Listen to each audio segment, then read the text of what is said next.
во суштина движењето на светско ниво во автомобилската индустрија секако може да имаат импликации и кај нас, влијание и кај нас, но за сега од никого во автомобилската индустрија и автомобилскиот сектор во државата нема навесено дека тоа ќе резултира со намалување на работни места, затоа што ние продолжуваме со мерки кои што ќе им помогнат за да се зачува секое едно работно место.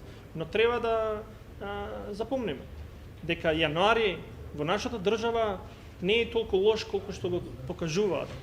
Само еве еден податок. ДДВ-то е само за 1,6% понизок од јануари 2019. На светско ниво продажбата да, но овде ние правиме само дел.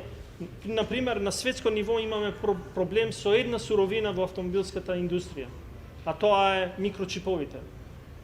Никој не ги произведува или не може да произведе доволно колку што може да се произведат автомобили. Тоа е глобален проблем.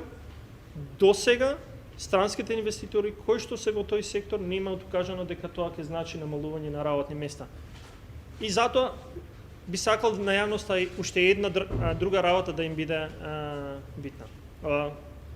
Автомобилската индустрија или автомобилскиот сектор во нашата држава вработува 2% од вкупниот број на вработени во целиот приватен сектор.